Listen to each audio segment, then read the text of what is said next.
여러분, 신앙하면 보통 뭐가 떠오르세요? 아마 대부분 종교를 생각하실 텐데요.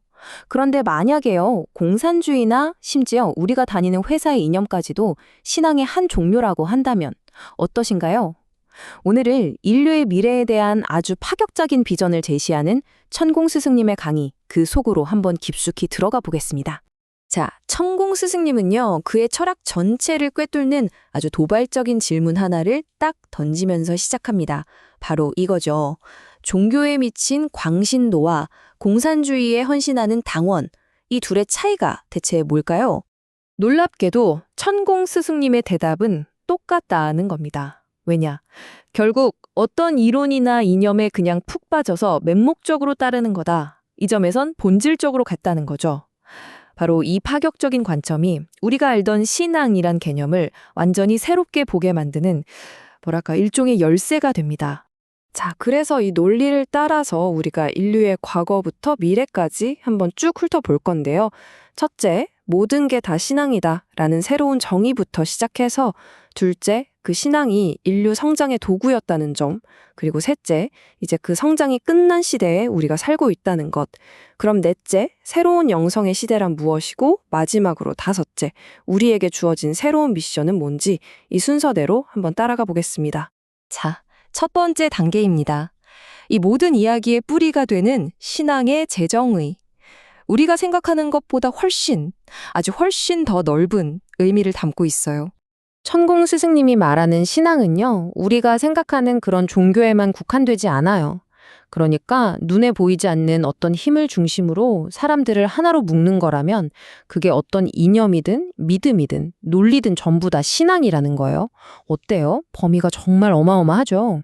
이 기준대로라면요, 공산주의나 각종 정당들 같은 정치 이념은 당연하고요.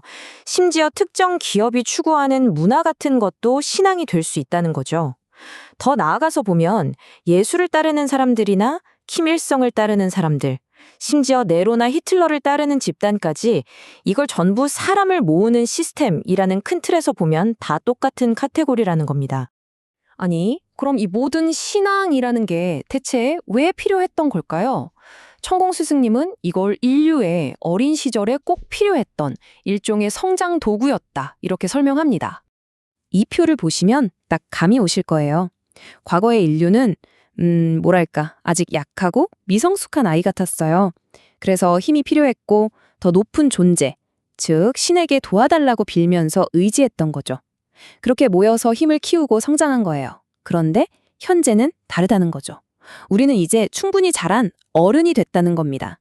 더 이상 누구한테 기대는 게 아니라 우리 스스로의 삶을 살아야 할 때가 온 거죠.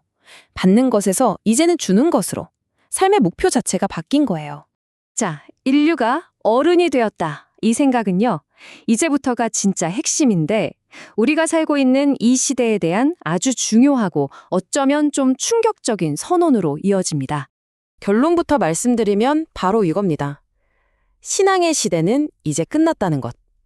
이제 와서 옛날 방식의 신앙에 매달리는 건 다 자란 성인이 독립 안 하고 계속 부모님 집에 얹혀 사는 거랑 똑같다는 얘기죠. 여기서 한 걸음 더 나아가시는데요.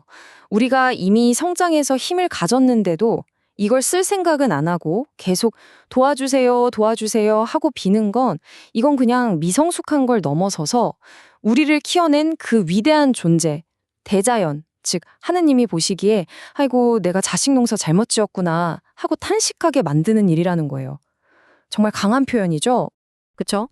그럼 이런 질문이 당연히 따라올 수밖에 없어요. 신앙의 시대가 끝났다면 그럼 이제 우리는 뭘 목표로 살아야 하는 거죠? 그 해답이 바로 여기에 있습니다. 이제는 구하는 삶이 아니라 주는 삶, 받는 존재가 아니라 창조하는 존재로 바뀌어야 한다는 거예요. 새로운 영성의 시대가 열린다는 거죠. 우리의 새로운 미션, 생각보다 간단하지만 그 뜻은 정말 깊습니다. 첫 번째, 이제 그만 도와달라고 하세요. 두 번째, 그냥 여러분의 삶을 스스로 멋지고 즐겁게 사세요. 왜냐하면 세 번째, 바로 여러분이 그렇게 즐겁게 사는 모습 자체가 대자연, 즉 하느님을 가장 기쁘게 하는 최고의 공양이라는 겁니다. 바로 이런 새로운 삶의 방식, 각자가 자기 삶의 주인이 돼서 빛나게 살아가는 것. 천공 스승님은 이걸 바로 인류의 영성 시대가 시작된 거라고 말합니다. 자, 그리고 이 거대한 미래 그림에서요, 천공 스승님은 아주 특별한 임무를 맡은 나라가 하나 있다고 지목합니다. 그의 설명에 따르면 대한민국은 정말 특별한 운명을 가지고 있어요.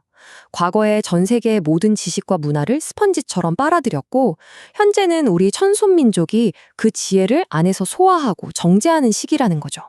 그리고 마침내 2030년 이후부터는 대한민국이 전 세계의 영적인 리더, 정신적인 지도국 역할을 하게 될 거라는 그런 이야기입니다. 여기서 중요한 건 이 새로운 리더의 역할이라는 게 무슨 군사력이나 경제력 같은 게 아니라는 거예요. 그냥 우리 각자가 진짜 자기 삶의 목적이 뭔지 깨닫고 정말 즐겁게 사는 것. 그 즐거운 에너지가 물결처럼 퍼져나가서 세상을 치유하고 인류 전체를 평화의 시대로 이끌 거라는 거죠. 그러니까 이제 그만 경제, 돈 타령만 하지 말고 진짜 우리가 해야 할 일을 찾으라는 겁니다. 자, 이렇게 천공 스승님의 거대한 비전을 살펴봤는데요. 결국 이 모든 이야기는 다시 우리 각자 개인에게로 돌아옵니다. 오늘 내용을 마무리하면서 마지막으로 이 질문을 스스로에게 한번 던져보는 건 어떨까요? 나는 세상을 기쁘게 할 만큼 빛나는 삶을 살고 있는가? 오늘 이야기는 여기까지입니다.